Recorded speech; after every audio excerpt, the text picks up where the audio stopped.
Bonjour, je suis Ophélie Tremblay, je suis avec Hélène Turgeon. On est toutes les deux professeurs à l'UQAM en sciences de l'éducation.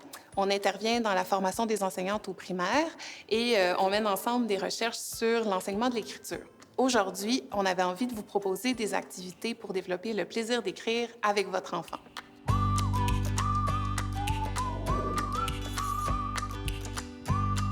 Alors, on va commencer par vous présenter 3 activités.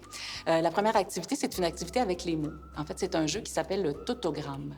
Un tautogramme, c'est une phrase ou une série de phrases qu'on écrit dont tous les mots vont commencer par la même sonorité. Alors, par exemple, je pourrais faire un tautogramme avec la lettre T et je pourrais imaginer une phrase comme Thomas trouve toujours des terribles tarentules. Le parent peut en trouver une, l'enfant peut en trouver une, ce qui fait qu'il y a un modèle qui est servi pour l'enfant. On peut jouer avec toutes les lettres. Une autre façon, c'est de se créer une banque d'images. Donc, moi, j'ai utilisé les petits débrouillards et j'ai choisi des petites cartes comme ceci, sur lesquelles il y a des illustrations à partir desquelles on peut s'inspirer pour écrire une phrase, le début d'une histoire. Ça pourrait être aussi de prendre une image sur Internet à partir de Google Images, par exemple, et de s'inspirer de cette image-là pour écrire une phrase ou, encore une fois, un début d'histoire ou un texte informatif. La troisième activité qu'on vous propose, c'est à partir de livres. Donc, on peut prendre la page couverture d'un livre, partir du titre, de l'illustration. Ici, on a simplement un titre, le parapluie jaune, et demander à l'enfant d'imaginer l'histoire. On pourrait également lire l'histoire, s'arrêter au milieu ou à la fin, puis demander de trouver la fin à l'oral ou à l'écrit. Ou on pourrait écrire à la manière d'un auteur ou d'une autrice en s'inspirant d'un livre qu'on a lu à l'enfant. Par exemple, ici, on a un livre d'Olivier Tallec qui s'appelle « Le livre des arbres et des plantes qui restent à découvrir » et dans lequel l'auteur s'est amusé à inventer des plantes et des arbres qui n'existent pas. Donc, on pourrait lire le livre à l'enfant et ensuite lui demander de faire la même chose que l'auteur. Le prochain jeu s'appelle la boîte à mots. Donc, on a choisi une simple boîte de papier mouchoir dans laquelle on a inséré des mots qui ont été découpés. Donc, je laisse Hélène vous expliquer le déroulement. En fait, il s'agit de prendre des magazines et de découper des mots, de les insérer donc dans la boîte et de piger des mots. Donc, on demande aux parents ou à l'enfant de piger 3 mots et à partir des 3 mots, d'écrire une série de phrases. Donc, le parent écrit des phrases, l'enfant écrit des phrases et ensuite, ils se lisent ce qu'ils ont écrit. Alors, Ophélie et moi, on a joué au jeu tout à l'heure. Alors, on a pigé 3 mots. On a pigé jardin, danse et mots. Alors, ça donnait la danse des mots au jardin. Je danse dans mon jardin de mots et dans mon jardin, les mots dansent avec les carottes et les radis.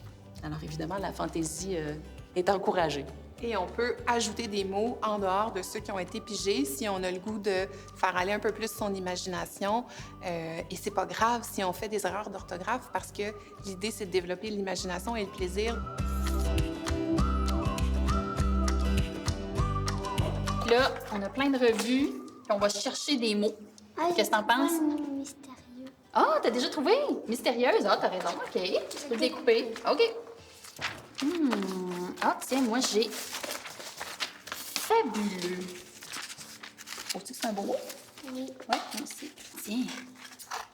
Moi, j'ai chambre. La chambre du trésor. Oui, découvert. Ah, découvert. Moi aussi, je l'avais. Explorer. Ah, explore. Oui, t'as raison. On s'invente des phrases? Oui. OK, parfait. C'est qui pige? Moi. OK, vas-y. Ah, hey, regarde pas, là.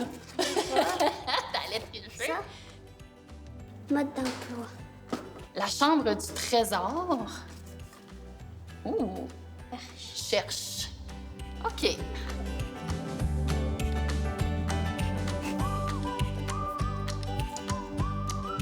Dis-le-moi, qu'est-ce que t'as écrit? Trouver la chambre du trésor. Il faut suivre le mode d'emploi pour chercher le trésor. Oh, pour trouver la chambre du trésor, il faut suivre le mode d'emploi pour chercher le trésor. Hey, c'est bon, ça? Les enfants cherchent le mode d'emploi pour entrer dans la chambre du trésor. Ça, c'est ma première phrase. Dis ma deuxième.